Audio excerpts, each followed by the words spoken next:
3 hari sebelum Lebaran, telepon saya berdering. Di layar muncul nama Mbak Wulan, kakak ipar saya. Suaranya manis sekali sore itu. Dinda, pavilion kalian, Mbak. Pakai dulu, ya.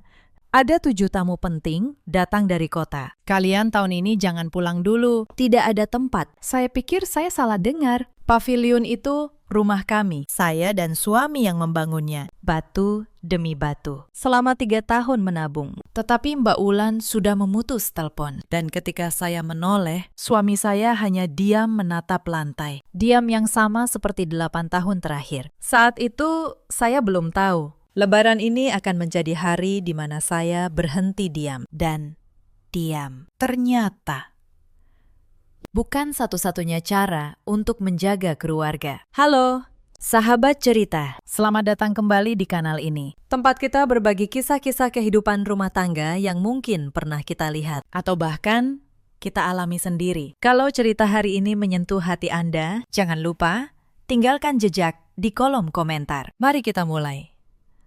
Nama saya Anindya, 32 tahun. Saya bekerja sebagai notaris di sebuah kantor kecil di kawasan Tebet, Jakarta. Sudah hampir 8 tahun saya dan suami saya, Raka, merantau ke ibu kota. Pekerjaan kami tidak membuat kami kaya, tetapi cukup untuk hidup tenang dan untuk menabung sedikit demi sedikit. Orang sering bilang, jadi menantu yang tinggal jauh dari mertua itu berat. Saya selalu berusaha menjadi anak yang baik. Bagi saya, Lebaran adalah saat untuk berkumpul. Sesibuk apapun, kami harus pulang. Setiap tahun, saya menyiapkan oleh-oleh berhari-hari sebelumnya. Teh melati untuk bapak mertua, sarang burung walet untuk ibu, rendang dari langganan kami, kue kering, permen, amplop untuk anak-anak di keluarga besar, bahkan 1 kotak balsam, karena lutut ibu sering sakit kalau cuaca dingin. Tetapi yang paling membuat saya bangga bukan oleh-oleh itu. 3 tahun lalu, setelah menabung mati-matian, kami membangun sebuah pavilion kecil di tanah sebelah rumah orang tua Raka. Pavilion itu tidak besar, hanya ada ruang tamu kecil, 1 kamar tidur, dapur mungil, dan 1 kamar mandi. Tetapi itu aset pertama yang kami bangun dengan tangan kami sendiri. Saya masih ingat hari peletakan batu pertama. Cuaca panas sekali. Raka bekerja seharian di kantor. Lalu malamnya, ia tetap datang ke lokasi untuk mengawasi tukang. Ada bulan-bulan ketika kami harus berhemat luar biasa. Mie instan untuk makan malam. Tidak ada baju baru. Tidak ada jalan-jalan. Saya ingat. Ada 1 malam, ketika hujan turun deras, Raka pulang dari lokasi dengan tubuh basah kuyup karena ia ingin memastikan terpal penutup semen tidak tertiup angin. Saya memarahinya, takut ia sakit, tetapi ia hanya tersenyum sambil berkata, "Tidak apa-apa, Anin. Ini rumah kita. Kalau bukan kita yang menjaganya, siapa lagi?" Saya juga ingat betapa hati-hatinya kami menghitung setiap pengeluaran. Saya mencatat di sebuah buku kecil. Berapa harga pasir? Berapa upah tukang per hari? Berapa sisa tabungan kami? Setiap kali angkanya menipis, saya cemas. Tetapi setiap kali tembok itu naik sedikit demi sedikit, hati saya ikut terasa penuh. Karena saya tahu, kami sedang membangun bukan hanya sebuah bangunan, tetapi sebuah masa depan. Karena itu, pavilion itu bukan sekedar tempat singgah. Itu adalah masa muda kami, keringat kami, air mata kami. Awalnya, kami ingin menyewa orang untuk menjaganya. Tetapi ibu mertua langsung menolak. Untuk apa sewa orang? Buang-buang uang. Ibu masih kuat. Sesekali ibu yang menyapu dan membuka jendela, biar udaranya bagus. Saya merasa tidak enak. Tapi nanti malah merepotkan ibu. Beliau tersenyum lembut. Rumah kalian itu sama saja seperti rumah ibu. Kenapa harus hitung-hitungan? Kalimat itu membuat saya tenang. Sejak saat itu, setiap bulan saya rutin mengirim sedikit uang tambahan untuk ibu. Beliau tidak mau menerimanya sebagai upah. Tetapi saya tetap mengirim. Setidaknya beliau sudah berkeringat membersihkan rumah kami. Saya bahkan masih ingat, beberapa lebaran sebelumnya, ibu mertua pernah memeluk saya di dapur sambil berkata, "Anin, ibu bersyukur Raka punya istri seperti kamu. Sabar, rajin, dan tidak banyak menuntut. Waktu itu saya menangis terharu. Saya merasa akhirnya saya benar-benar diterima sebagai anak, bukan sekedar menantu. Itulah yang membuat semua ini terasa lebih menyakitkan. Karena yang menusuk paling dalam bukanlah perbuatan Mbak Wulan, tetapi kenyataan bahwa ibu mertua yang dulu memeluk saya di dapur itu kini berdiri di pihak yang mengambil rumah saya. Seolah semua kata-kata hangat itu hanyalah angin yang berlalu. Semuanya berjalan baik sampai sore itu, ketika telepon dari Mbak Wulan mengubah segalanya. Saat itu saya sedang melipat beberapa pakaian ke dalam koper. Tumpukan oleh-oleh sudah tersusun rapi di lantai. Tingginya hampir setengah meja makan. Saya tersenyum sendiri membayangkannya. Lalu telepon itu berbunyi. Nama Mbak Wulan di layar. Saya sedikit heran. Mbak Wulan jarang sekali menelepon saya lebih dulu. Biasanya ia hanya menelepon Raka atau menulis di grup keluarga. Tetapi saya angkat juga. Halo, Mbak Wulan. Dari seberang terdengar tawa kecil yang manis. Dinda, Mbak mau kasih tahu sesuatu. Iya. Mbak, ada apa? Mbak Wulan diam sejenak. Begini, Lebaran ini, kalian jangan pulang dulu, ya. Saya pikir saya salah dengar. Maaf, Mbak. Apa tadi? Suaranya tetap lembut. Rumah tahun ini kedatangan 7 tamu penting. Ramai sekali. Sudah tidak ada tempat lagi. Saya terduduk kaku di tepi tempat tidur. Beberapa detik pertama, saya bahkan tidak mengerti maksudnya. Tidak ada tempat. Saya mengulang seperti mesin. Iya, rumah penuh. Tidak cukup untuk tidur. Saya mengerutkan dahi. Tapi kan kami punya rumah sendiri, Mbak. Pavilion kami. Di seberang telepon terdengar tawa kecil lagi. Tawa itu tidak keras, tetapi entah kenapa membuat dada saya terasa dingin. Oh, soal itu. Mbak juga sekalian mau bilang, tamu-tamu penting itu nanti Mbak tempatkan di pavilion kalian. Saya merasa seperti salah dengar untuk kedua kalinya. Pavilion kami. Iya, cuma numpang menginap saja. Kok? Tamunya datang dari jauh, orang penting semua. Masa Mbak suruh mereka tidur di ruang tamu rumah ibu? Saya menggenggam telepon erat-erat. Mbak, pavilion itu kami yang bangun. Itu rumah kami. Belum selesai saya bicara. Mbak Wulan sudah memotong. Iya, Mbak tahu. Tapi sekarang orangnya sudah datang. Kalau kalian pulang, juga sudah tidak ada tempat. Menurut Mbak? Lebih baik kalian tetap di Jakarta. Atau pulang saja ke kampung orang tua Dinda, biar lebih lega. Kalimat itu seperti seember air es disiramkan ke wajah saya. Saya duduk membeku. Bukan karena saya pelit soal pavilion, tetapi karena untuk pertama kalinya dalam hidup, aset milik saya diputuskan oleh orang lain, tanpa meminta izin, tanpa bertanya sedikit pun. Di seberang, Mbak Wulan masih bicara. Tetapi saya tidak bisa lagi mendengarnya dengan jelas. Di kepala saya hanya terngiang satu hal. Itu rumah saya. Tetapi orang lain yang menyuruh saya tidak pulang. Perlahan saya menurunkan telepon. Saya menoleh ke arah suami saya. Saya pikir Raka akan marah. Atau setidaknya menelpon kakaknya untuk meminta penjelasan. Tetapi tidak. Raka masih duduk di sana. Ia hanya menatap layar ponselnya beberapa detik. Lalu sorot matanya berubah. Dingin.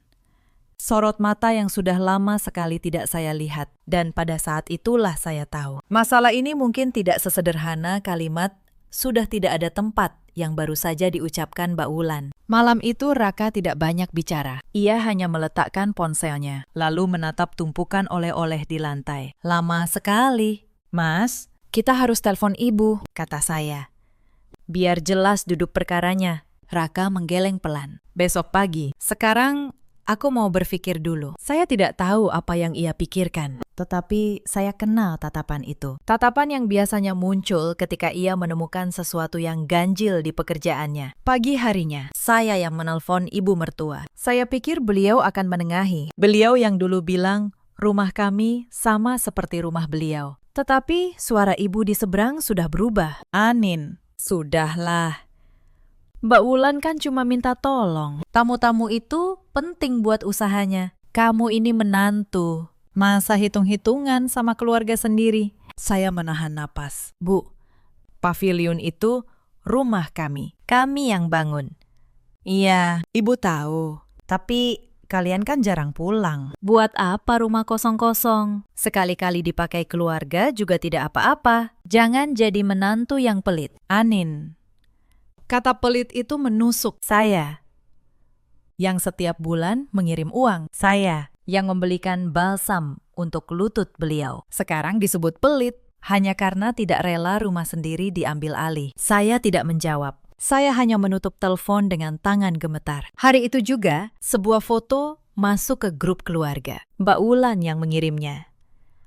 Foto pavilion kami, pintunya terbuka lebar. Di dalamnya, koper-koper asing berjejer di lantai ruang tamu yang kami bangun dengan susah payah. Di bawah foto, Mbak Wulan menulis, "Alhamdulillah, tamu sudah masuk.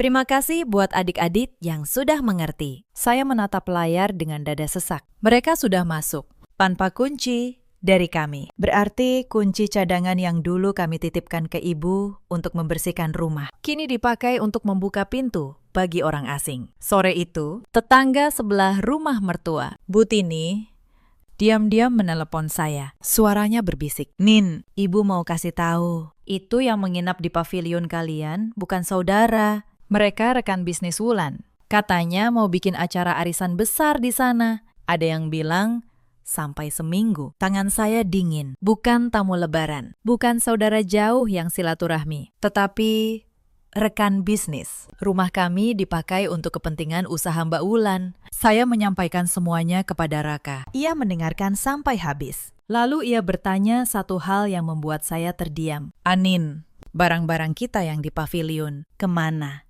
Saya baru sadar, lemari kecil kami, foto pernikahan kami, sertifikat dan dokumen yang kami simpan di laci kamar. Saya langsung menelpon Mbak Asih, asisten rumah tangga lama keluarga mertua yang masih sering membantu di sana. Mbak Asih menjawab dengan suara takut, "Mbak Anin, maaf. Barang-barang Mbak sudah dipindahkan Mbak Wulan ke gudang belakang, ditumpuk begitu saja. Saya cuma disuruh, saya tidak berani membantah. Foto pernikahan kami ditumpuk di gudang, seperti barang rongsokan." Saya menutup wajah dengan kedua tangan. Bukan tangisan marah, tetapi tangisan orang yang baru sadar bahwa selama ini kebaikan saya dianggap kelemahan. Malam itu, ada satu telepon lagi yang masuk. Kali ini dari nomor yang tidak saya kenal. Ternyata itu keponakan saya, Rara, anak Mbak Wulan yang masih kuliah. Suaranya pelan, hampir berbisik, seperti takut ketahuan. "Tante Anin," katanya. "Rara minta maaf. Rara cuma mau kasih tahu, ini bukan soal tamu lebaran. Mama mau pakai pavilion tante buat tempat usaha barunya. Mama bilang ke teman-temannya, rumah itu strategis, dekat jalan besar. Mama mau jadikan tempat kumpul investor." Rara dengar sendiri waktu Mama telepon. Saya terdiam. Jadi semuanya sudah direncanakan. 7 tamu penting itu hanya kedok. Yang sebenarnya diincar Mbak Wulan adalah pavilion kami untuk dijadikan tempat usaha tanpa modal, tanpa harus membeli, tanpa harus menyewa. "Kenapa?" "Rara kasih tahu tante," tanya saya. Gadis itu diam sejenak. "Karena Rara tahu itu salah. Tante, rumah itu kan punya tante sama Om Raka. Rara cuma tidak mau jadi keluarga yang seperti itu." Saya menahan haru. Di tengah keluarga yang seolah berbalik melawan kami, ternyata masih ada satu hati kecil yang berani jujur. "Terima kasih, Rara," kata saya. "Tante tidak akan bilang siapa-siapa kamu yang cerita." Saya menyampaikan semuanya kepada Raka. Wajahnya tidak berubah, tetapi tangannya mengepal pelan. "Jadi begitu," gumamnya. "Mereka tidak cuma mau menumpang, mereka mau mengambil." Malam itu, Raka duduk di samping saya. Ia menggenggam tangan saya. "Anin, dengar. Mulai sekarang, jangan menangis lagi di depan mereka. Air mata kita tidak akan mereka hargai. Kita selesaikan ini dengan cara yang lain." "Cara apa, Mas?" Ia menatap saya. "Dengan cara yang tidak bisa mereka bantah." Keesokan harinya, sesuatu yang lebih jauh terjadi. Mbak Wulan menelpon Raka. Kali ini, ia tidak lagi tertawa manis. Suaranya tegas, hampir memerintah. "Raka, biar enak ke depannya. Kamu sama Anin tanda tangan surat saja. Surat pernyataan kalau pavilion itu boleh dipakai keluarga kapan saja, biar tidak ada ribut-ribut lagi. Ibu juga sudah setuju. Raka diam beberapa detik. Lalu ia menjawab dengan tenang. Surat apa, Mbak? Coba kirim dulu ke aku, biar aku baca. Sore itu, sebuah foto dokumen masuk ke ponsel Raka. Saya membacanya bersama dia. Bukan sekedar surat izin pakai. Itu surat pernyataan yang isinya menyerahkan hak pengelolaan pavilion kepada Mbak Wulan. Dengan kalimat yang licik. Kalau ditandatangani, secara hukum, Mbak Wulan bisa mengatur siapa saja yang tinggal di sana. Bahkan menyewakannya sebagai notaris. Saya langsung paham bahayanya. Surat itu disusun oleh seseorang yang mengerti hukum, bukan ditulis sembarangan. Mas, kata saya pelan. Ini bukan minta izin. Ini mau ambil alih rumah kita. Raka mengangguk. Rahangnya mengeras. Tetapi ia tidak meledak. Aku tahu. Dan mereka pikir kita tidak akan berani melawan. Hari itu, Raka mencoba cara terakhir yang masih ramah. Ia menelpon ibunya lewat video. Ingin bicara langsung dari hati ke hati. Saya duduk di sampingnya, berharap masih ada jalan damai. Wajah ibu mertua muncul di layar, tetapi di belakangnya terlihat Mbak Wulan berdiri sambil menyilangkan tangan. Bu, kata Raka. Raka cuma minta satu, tolong. Suruh tamu-tamu itu keluar dari pavilion. Itu rumah Raka sama Anin. Kalau ibu mau pakai rumah ibu sendiri untuk tamu, Raka tidak akan pernah keberatan. Tapi yang ini beda, Bu. Belum sempat ibu menjawab. Mbak Wulan menyambar. Ia mendekatkan wajahnya ke kamera. Raka, kamu jangan sok jadi pahlawan di depan istrimu. Rumah itu di tanah keluarga. Selama ibu masih hidup. Semua yang ada di tanah ini, ibu yang berhak atur. Titik. Raka menatap layar dengan tenang. Mbak yakin begitu? Mbak sudah baca surat yang dulu Bapak tanda tangani? Sejenak. Wajah Mbak Wulan berkedut, tetapi ia segera menutupinya dengan tawa. Surat. Surat apa? Jangan mengarang. Raka, tidak ada surat apa-apa. Sudah.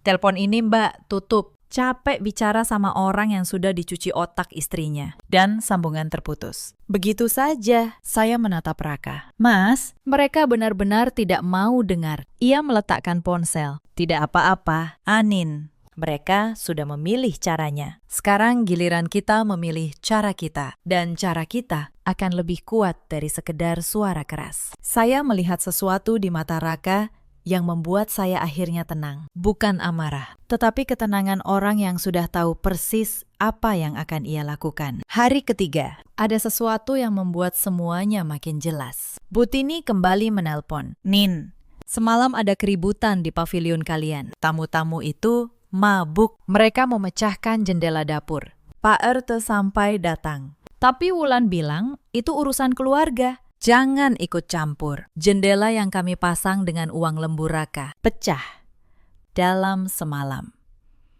Oleh orang-orang yang bahkan tidak kami kenal. Saya menelpon ibu mertua lagi untuk terakhir kalinya. Saya berusaha bicara baik-baik. Bu, tolong suruh mereka keluar. Rumah kami dirusak. Tetapi suara ibu sudah sepenuhnya berpihak. Anin, kamu jangan membesar-besarkan. Cuma jendela, nanti Wulan ganti. Kamu ini kenapa sih? Sejak jadi notaris, jadi sok pintar. Dulu kamu tidak begini. Saya menutup telepon. Dan saat itu, saya mengerti. Tidak ada lagi yang bisa diselesaikan dengan kata-kata. Puncaknya datang malam itu, di telepon terakhir.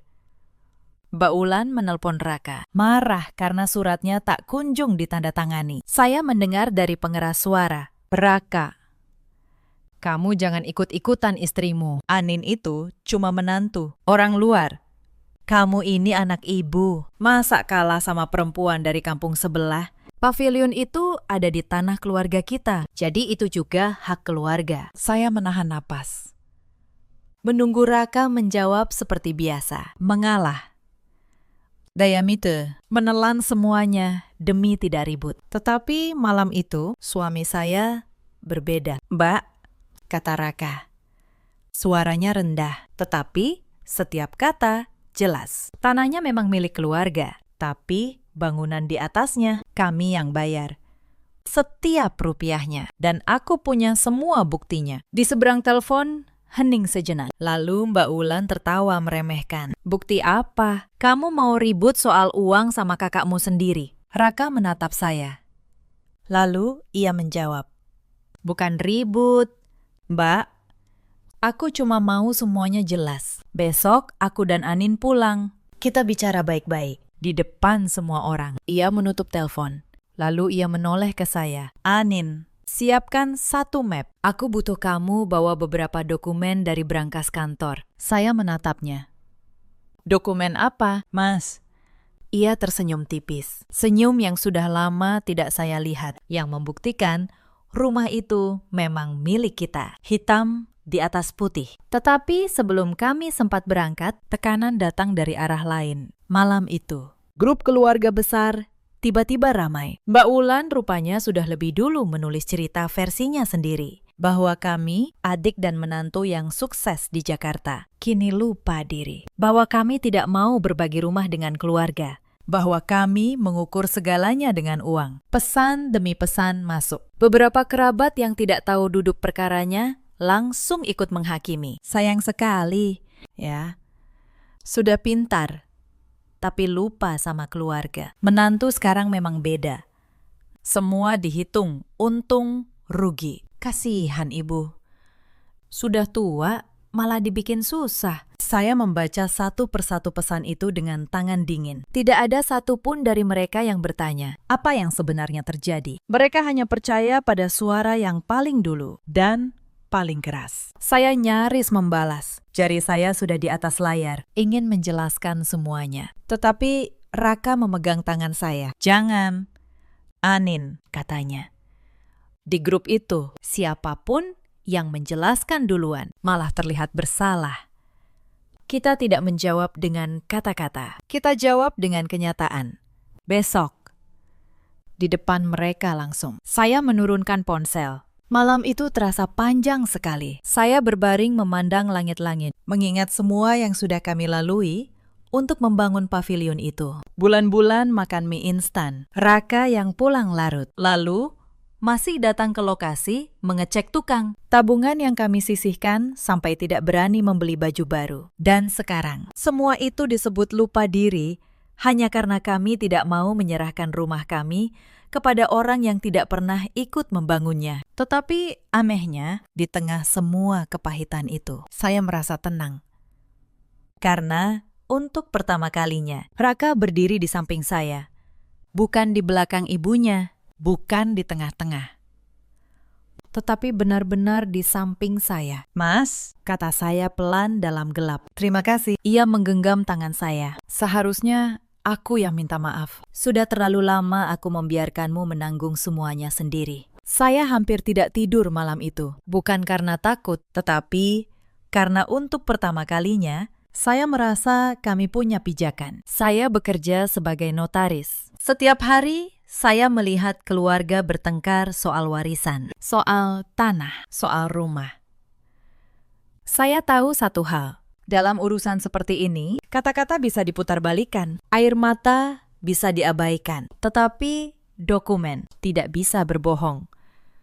Dan kebetulan ada satu hal yang tidak diketahui Mbak Wulan, bahkan tidak diketahui ibu mertua. 3 tahun lalu, saat kami membangun pavilion itu, Raka yang mengurus semua pembayaran lewat rekening kami berdua. Setiap pembelian semen, setiap upah tukang, setiap batang besi, semuanya ditransfer. Tidak ada yang dibayar tunai tanpa catatan. Itu kebiasaan Raka. Ia akuntan di sebuah perusahaan logistik. Mencatat adalah napasnya. Dan ada satu hal lagi, karena saya notaris. Sejak awal kami sudah membuat surat perjanjian pemakaian tanah dengan bapak mertua. Surat resmi bahwa tanah tetap milik orang tua Raka. Tetapi seluruh bangunan pavilion beserta hak pakainya adalah milik kami berdua. Bapak mertua menandatanganinya dengan senang hati waktu itu. Beliau bahkan berkata, "Bagus, biar tidak ada salah paham di kemudian hari." Saat itu, kami membuatnya hanya untuk berjaga-jaga. Kami tidak pernah membayangkan akan benar-benar memakainya, apalagi untuk melawan keluarga sendiri. Pagi-pagi sekali, kami berangkat. Sepanjang perjalanan menuju kampung, Raka mengemudi dengan tenang. Tangannya sesekali menggenggam tangan saya di atas tuas persneling. Tangannya hangat. "Anin," katanya. Matanya tetap lurus ke depan. "Kali ini aku tidak akan mengalah, tapi kita menang dengan bukti dan kebenaran. Tidak ada makian, tidak ada keributan. Siapa yang salah, sampai di mana, biar dokumen yang bicara." Saya mengangguk. Mata saya panas. Di luar jendela, sawah-sawah hijau terhampar di bawah matahari pagi. Begitu damai. Tetapi saya tahu, di ujung jalan sana, sebuah badai sedang menunggu kami pulang. Kami sampai di kampung menjelang siang. Dari kejauhan, pavilion kami sudah terlihat. Pintunya terbuka. Beberapa orang asing duduk-duduk di terasnya, merokok. Tertawa keras. Di halaman yang dulu saya tanami bunga, kini berserakan botol dan bungkus makanan. Hati saya perih melihatnya. Tetapi Raka menggenggam tangan saya lebih erat. "Tenang. Kita masuk dari rumah ibu dulu." Di rumah mertua, suasana ramai. Hari itu hari kedua Lebaran. Keluarga besar berkumpul. Begitu kami masuk, semua mata tertuju pada kami. Dan saya bisa merasakannya. Tatapan itu bukan tatapan menyambut, tetapi tatapan menghakimi. Mbak Ulan duduk di kursi tengah, seperti ratu di singgasananya. Ia menatap kami dengan senyum sinis. "Wah, akhirnya datang juga." Katanya tidak mau pulang. Ibu mertua di sampingnya, wajahnya kaku. Bapak mertua duduk di pojok, diameter. Tampak lelah dan tidak nyaman. Mbak Ulan langsung bicara. Suaranya lantang agar semua orang dengar. Kebetulan semua kumpul, jadi enak. "Raka, Anin, soal pavilion itu sudah Mbak putuskan. Tamu Mbak masih butuh sampai akhir minggu. Kalian sabar dulu. Lagian, kalian kan orang Jakarta. Masa repot soal rumah kosong di kampung?" Beberapa kerabat mengangguk-angguk. Seseorang berbisik, cukup keras untuk saya dengar. "Iya, namanya juga menantu. Harusnya ngerti diri." Kata itu lagi, menantu, orang luar. Seolah 8 tahun pengabdian saya tidak ada artinya. Saya merasakan wajah saya memanas. Tetapi saya teringat kata-kata Raka. Jangan menangis, jangan meledak. Biar dokumen yang bicara. Saya menarik napas panjang. Lalu saya menatap Mbak Ulan dengan tenang. "Mbak Ulan," kata saya, "sebelum Mbak memutuskan, boleh saya bertanya satu hal di depan semua orang?" Mbak Ulan mengangkat dagu. "Tanya apa?" "Pavilion itu," saya melanjutkan. "Menurut Mbak, milik siapa?" Ia tertawa. "Ya jelas, milik keluarga, berdiri di atas tanah keluarga. Jangan sok pintar, Anin. Kamu pikir gelar notarismu itu bisa mengubah kenyataan?" Saya tidak terpancing. Saya hanya membuka tas, mengeluarkan sebuah map coklat, dan meletakkannya di atas meja, pelan-pelan. "Kalau begitu, mari kita lihat kenyataannya." Hitam di atas putih, ruangan mulai hening. Mbak Ulan menatap map itu dengan dahi berkerut. Raka berdiri di samping saya. Suaranya tenang, tetapi mengisi seluruh ruangan. "Mbak, Bu, sebelum ini berlanjut, aku mau semua orang di sini tahu yang sebenarnya. Bukan untuk ribut, tapi biar tidak ada yang merasa difitnah nanti." Ia membuka map itu dan mengeluarkan lembar pertama. Ini surat perjanjian, ditandatangani 3 tahun lalu. Isinya, tanah tetap milik Bapak dan Ibu, tapi bangunan pavilion sepenuhnya milik aku dan Anin, termasuk hak untuk menentukan siapa yang boleh tinggal di sana. Ia meletakkan lembar itu di hadapan Bapak mertua. Yang menandatangani ini Bapak sendiri. Masih ingat? Pakistan. Semua mata beralih ke Bapak mertua. Wajah beliau berubah. Pelan-pelan. Beliau mengangguk. "Iya, Bapak ingat. Bapak yang tanda tangan. Waktu itu, Bapak setuju, karena memang kalian yang membangun semuanya." Suara di ruangan mulai berbisik-bisik. Mbak Ulan menegang. "Itu cuma kertas, tidak ada artinya. Tanah ini tetap punya keluarga." Raka tidak menjawab langsung. Ia mengeluarkan lembar kedua. Setumpuk kertas tebal. "Ini sauke. Ini catatan transfer dari rekening kami selama pembangunan. Setiap pembelian semen, besi, pasir, upah tukang, semua lewat transfer. Ada tanggalnya. Ada namanya. Totalnya 180 juta rupiah dari rekening aku dan Anin. Tidak ada 1 rupiah pun dari Mbak Wulan atau dari siapapun di keluarga ini. Ia meletakkan tumpukan itu di meja. Bunyinya berat. Kalau ada yang merasa ikut membayar pavilion ini, silakan tunjukkan buktinya sekarang. Aku akan minta maaf di depan semua orang. Hening. Tidak ada yang bicara. Tidak ada satupun bukti yang muncul. Mbak Wulan wajahnya memucat. Tetapi ia masih berusaha. Kalian ini benar-benar ya. Soal uang segitu saja sampai diungkit-ungkit di hari Lebaran. Memalukan. Saya menatapnya.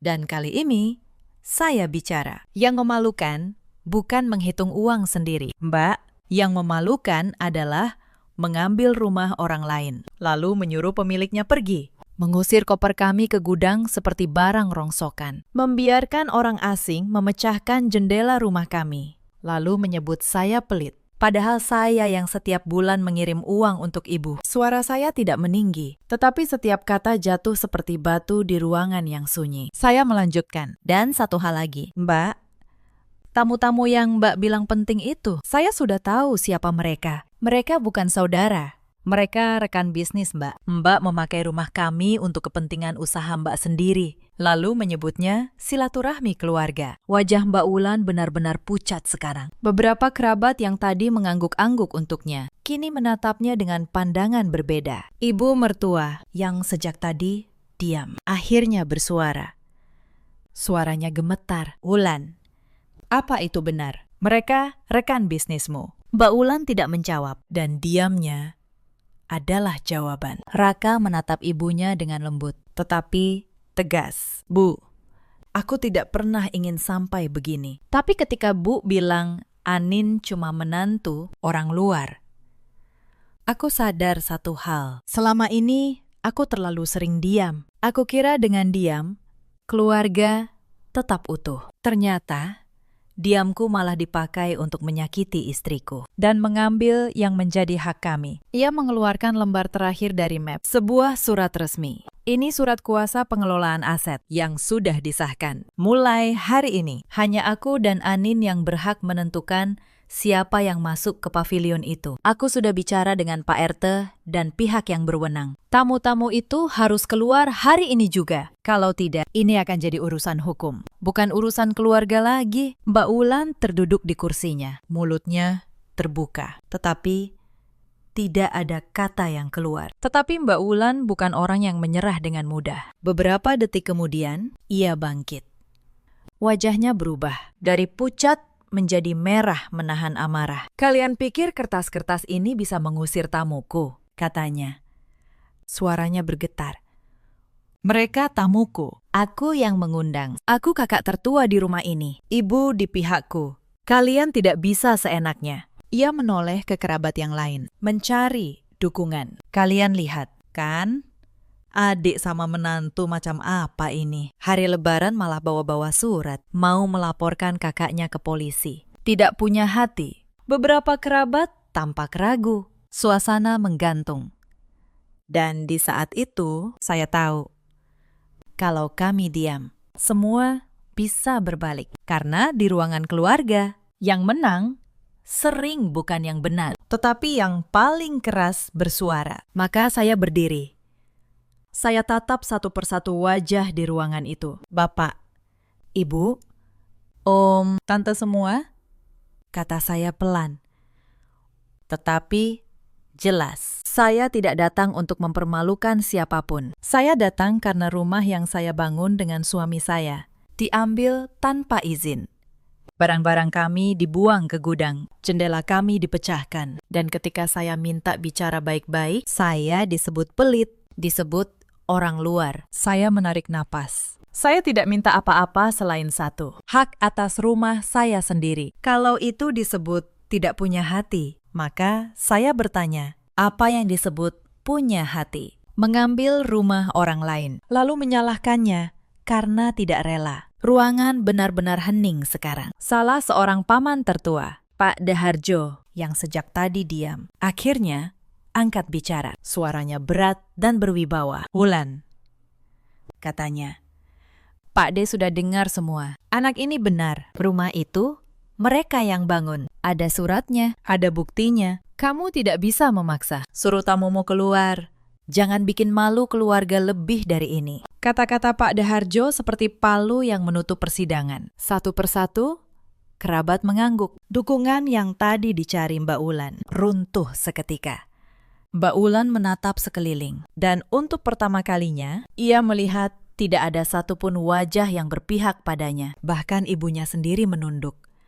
Tidak berani menatapnya. Saat itulah saya mengerti. Selama beberapa hari ini, Raka tidak diam karena lemah. Ia diam karena sedang menunggu. Menunggu saat yang tepat. Ketika tidak ada lagi yang bisa diputarbalikkan. Ketika semua orang berkumpul dan kebenaran bisa berdiri tegak di tengah ruangan. Sore itu juga, tamu-tamu di pavilion kami pergi. Satu persatu, mereka mengangkut koper, menghindari tatapan kami. Lalu menghilang di jalan kampung. Mbak Wulan tidak ikut mengantar mereka. Ia mengurung diri di kamar. Ketika saya masuk ke pavilion, dada saya sesak. Lantai kotor, jendela dapur pecah, ditambal kardus seadanya. Bau rokok memenuhi ruangan yang dulu wangi. Di gudang belakang, saya menemukan koper kami dan foto pernikahan kami, tergeletak di atas tumpukan barang bekas. Kacanya retak. Saya berjalan pelan ke kamar tidur kecil yang dulu kami rancang dengan penuh cinta. Spray yang saya pilih sendiri kini kusut dan kotor. Lemari kecil tempat saya menyimpan mukena dan baju lebaran. Isinya berantakan, seperti diobrak-abrik. Di dapur, panci dan piring kami dipakai sembarangan, ditinggalkan kotor di wastafel. Setiap sudut rumah ini menyimpan kenangan. Disinilah 3 tahun lalu, Raka pertama kali menggendong saya melewati ambang pintu sambil tertawa, mengulang adegan pengantin yang dulu tidak sempat kami lakukan karena pesta pernikahan kami sangat sederhana. Di dapur mungil ini, saya pernah memasak rendang pertama untuk keluarga besar. Gugup dan takut tidak enak. Di teras ini, kami pernah duduk berdua, memandang sawah, membicarakan mimpi-mimpi kecil kami. Dan sekarang, semua itu diinjak oleh orang-orang yang bahkan tidak tahu betapa mahal harga setiap batu bata di rumah ini. Saya memungut foto pernikahan kami, dan untuk pertama kalinya hari itu, air mata saya jatuh. Tetapi kali ini bukan air mata orang yang dihina, melainkan air mata orang yang akhirnya berani berdiri untuk dirinya sendiri. Malam itu, kami menginap di rumah orang tua saya, di kampung sebelah. Ibu saya menyambut dengan pelukan hangat. Beliau tidak banyak bertanya, hanya menyiapkan ikan goreng, sayur asem, dan sambal terasi. Makanan sederhana yang sudah lama tidak saya rasakan setenang itu. Makan dulu yang kenyang, kata ibu saya. Orang yang hidup benar tidak perlu takut sama apapun. Saya menahan tangis di tengah semua yang terjadi. Ternyata masih ada tempat yang percaya bahwa saya tidak salah. Tetapi badai itu belum benar-benar selesai. 3 hari kemudian, ketika kami sudah kembali ke pavilion untuk membereskan, sesuatu yang tidak kami duga terungkap. Pagi itu, Pak RT datang ke pavilion bersama 2 orang yang tidak saya kenal. Mereka memperkenalkan diri sebagai petugas dari kelurahan. Ternyata, salah satu tamu yang menginap di rumah kami selama beberapa hari itu sedang dicari karena masalah penipuan arisan online di kota. Rumah kami, tanpa kami tahu, sempat dipakai sebagai tempat mereka mengadakan pertemuan dengan para korban. Saya terduduk lemas. Kalau saja kami menandatangani surat yang disodorkan Mbak Wulan, kalau saja nama kami tercatat memberi izin, kami bisa ikut terseret dalam masalah yang tidak ada hubungannya dengan kami. Raka langsung menyerahkan semua dokumen kepada petugas. Surat perjanjian, catatan transfer, bukti bahwa kami tidak pernah memberi izin kepada siapapun. Bahkan, ia menunjukkan rekaman kamera kecil yang dulu ia pasang di sudut teras pavilion untuk berjaga-jaga ketika rumah ditinggal kosong. Untung Mas pasang kamera itu, bisik saya. Raka mengangguk. Aku memasangnya 3 tahun lalu. Bukan untuk mengawasi keluarga, tapi karena rumah sering ditinggal, Aku tidak menyangka akhirnya berguna untuk ini. Berkat dokumen dan rekaman itu, Posisi kami benar-benar bersih. petugas berterima kasih atas kerjasama kami, lalu pergi. Tetapi tidak demikian dengan Mbak Wulan, karena ia yang mengundang orang-orang itu. Dan ia yang mengatur agar mereka menginap di rumah kami. Namanya ikut diperiksa. Selama beberapa minggu, ia harus bolak-balik memberikan keterangan. Usahanya yang selama ini ia banggakan, mulai dijauhi rekan-rekannya. Orang-orang yang dulu memujinya, kini menjauh satu persatu. Kabar itu menyebar cepat di kampung. Para tetangga yang dulu segan pada Mbak Wulan, karena ia terlihat sukses dan banyak uang, kini berbisik-bisik di belakangnya. Beberapa kerabat yang dulu ikut menghakimi kami di grup keluarga, satu persatu menghubungi saya secara pribadi. Mereka minta maaf. Mereka bilang, dulu mereka tidak tahu yang sebenarnya, hanya percaya pada cerita Mbak Wulan. Salah satu dari mereka, Tante Yuli, menelpon saya sambil menangis. Anin, Tante minta maaf. Tante ikut menyalahkan kamu di grup. Padahal Tante tidak pernah tanya langsung ke kamu. Tante malu sekali. Saya hanya menjawab dengan tenang. Tidak apa-apa, Tante. Yang penting sekarang semuanya sudah jelas. Tetapi di dalam hati, saya belajar satu hal pahit. Betapa mudahnya orang menghakimi tanpa tahu cerita yang utuh. Dan betapa cepatnya mereka berbalik ketika kebenaran akhirnya muncul. Saya tidak marah pada mereka. Saya hanya menjadi lebih mengerti bahwa pada akhirnya yang bisa benar-benar saya andalkan hanyalah kebenaran itu sendiri dan orang-orang yang berdiri di samping saya sejak awal. Saya tidak senang mendengar kabar tentang Mbak Wulan, tetapi saya juga tidak sedih. Hati saya terasa tenang, seperti setelah badai besar berlalu. Tidak ada lagi tenaga untuk menyalahkan siapapun. Hampir akhir bulan Syawal, pavilion kami akhirnya selesai diperbaiki hari itu. Ketika saya membuka pintu dan melangkah masuk, saya berdiri lama di ruang tamu. Dindingnya masih sama, lantainya masih sama. Kusen jendelanya pun sama, tetapi perasaan hangat yang dulu ada terasa berkurang.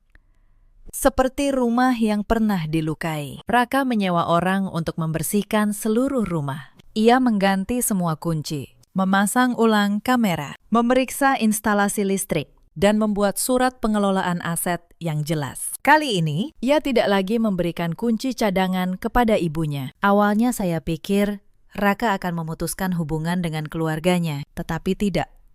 Setiap bulan, ia tetap mengirim uang untuk biaya pengobatan lutut ibunya lewat bapak mertua. Sesekali ia menelpon, menanyakan apakah lutut ibu masih sakit. Apakah sudah periksa rutin ke dokter? Ia hanya tidak pernah lagi menyinggung soal pulang untuk makan bersama. Awalnya saya masih heran, tetapi lama-lama saya mengerti. Raka tidak membenci ibunya. Ia hanya tidak lagi membiarkan baktinya dijadikan kunci untuk membuka semua yang ia miliki. Suatu hari, ibu mertua menelpon saya. Berkali-kali, saya akhirnya mengangkatnya. Beliau menangis di seberang telepon. Anin, ibu minta maaf.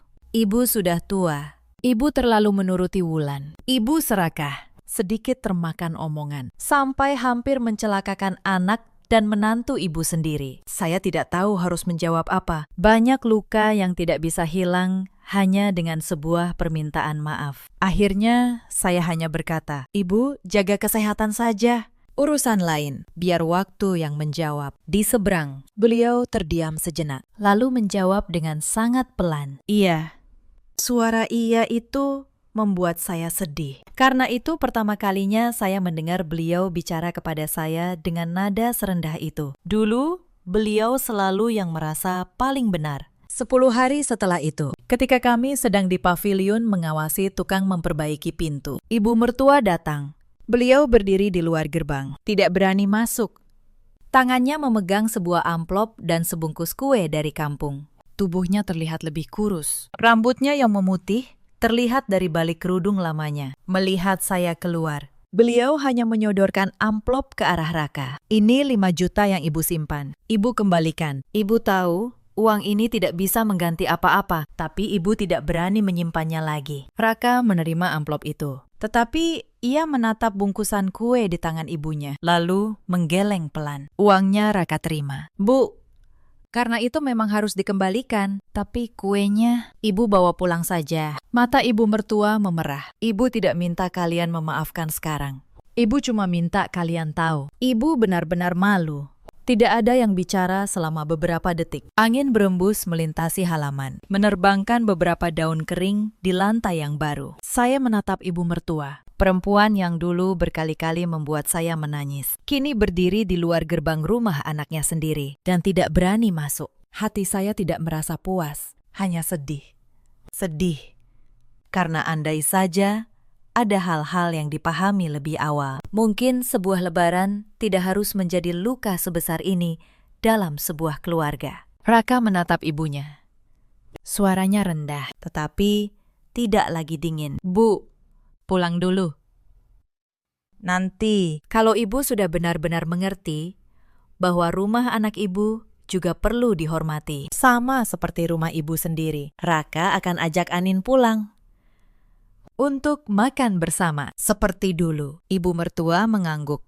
Beliau membawa bungkusan kuenya, lalu berbalik pergi. Punggungnya yang kecil perlahan menghilang di jalan desa yang familiar. Saya berdiri di samping Raka, tanpa berkata apa-apa. Ada luka yang tidak bisa sembuh, hanya dengan sebuah permintaan maaf. Tetapi ada juga pintu yang tidak perlu dibanting, tertutup selamanya. Beberapa bulan berlalu, pavilion kami kembali wangi seperti dulu. Bunga krisan yang dulu saya tanam tumbuh lagi di halaman. Jendela dapur yang pecah sudah diganti dengan kaca baru. Foto pernikahan kami yang dulu tergeletak di gudang, kini kembali tergantung di ruang tamu. Bingkainya saya ganti, tetapi fotonya tetap yang sama. Karena kenangan tidak bisa retak hanya karena bingkainya pecah. Mbak Wulan tidak pernah lagi menelpon kami. Saya dengar usahanya benar-benar berhenti. Ia kini tinggal jauh, jarang pulang. Kadang saya berpikir, andai dulu ia meminta dengan cara yang baik, mungkin saya akan merelakan pavilion itu dipakai sebentar. Karena yang membuat saya melawan bukanlah soal rumah, tetapi soal cara ia merampasnya. Seolah saya tidak punya hak apapun atas hidup saya sendiri. Bapak mertua sejak hari itu menjadi lebih dekat dengan kami. Beliau sering datang ke pavilion, duduk di teras, minum teh melati yang dulu saya bawakan setiap lebaran. Beliau pernah berkata, suaranya pelan, "Bapak menyesal dulu terlalu banyak diam. Bapak kira diam itu menjaga kedamaian. Ternyata diam yang salah malah membiarkan ketidakadilan tumbuh." Saya mengerti maksud beliau. Karena Raka pun dulu begitu. Sekarang hubungan kami dengan ibu mertua perlahan membaik. Tidak seperti dulu. Memang, ada jarak yang tetap ada. Tetapi setiap kali kami pulang, ibu menyambut dengan lebih hati-hati, lebih menghargai. Beliau tidak pernah lagi menyebut saya cuma menantu. Dan untuk pertama kalinya, saya merasa benar-benar dianggap bagian dari keluarga itu. Bukan sebagai orang yang harus terus membuktikan diri. Cerita ini mengajarkan saya satu hal. Berbuat baik itu penting. Tetapi kebaikan tanpa batas bisa berubah menjadi pintu bagi orang lain untuk menginjak kita. Jangan pernah membiarkan kebaikan kita dijadikan alasan untuk merampas hak kita. Dan jangan pernah berpikir bahwa diam akan selalu menyelamatkan sebuah hubungan. Kadang, justru keberanian untuk berkata, "Ini batas saya," yang membuat sebuah keluarga belajar untuk saling menghormati. Di luar sana, ada banyak perempuan seperti saya dulu. Mereka mengirim uang setiap bulan, menyiapkan oleh-oleh berhari-hari, menahan setiap kata yang menyakitkan, demi disebut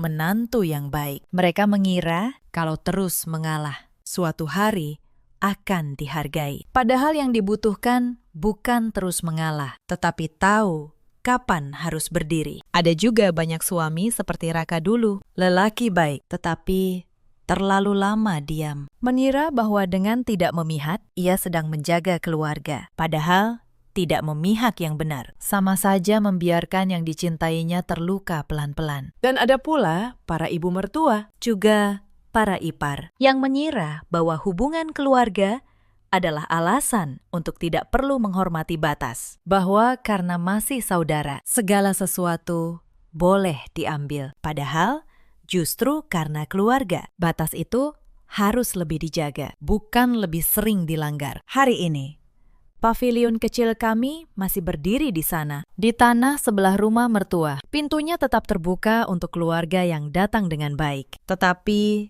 kuncinya kini ada di tangan kami sendiri. Dan kami belajar bahwa menghormati orang lain dan menghormati diri sendiri bukanlah dua hal yang bertentangan. Dalam hidup, kita selalu punya pilihan untuk terus diam atau untuk berdiri dengan cara yang benar, tanpa kebencian, tanpa kekerasan, hanya dengan kebenaran. Saya memilih yang kedua, dan itu mungkin adalah hadiah lebaran terbaik yang pernah saya berikan untuk diri saya sendiri. Bagaimana dengan Anda? Pernahkah Anda berada di posisi seperti saya? Ceritakan kisah kalian di kolom komentar. Mungkin cerita Anda akan menjadi kekuatan bagi seseorang yang sedang berjuang dalam diam. Terima kasih sudah menemani sampai akhir. Sampai jumpa di kisah berikutnya.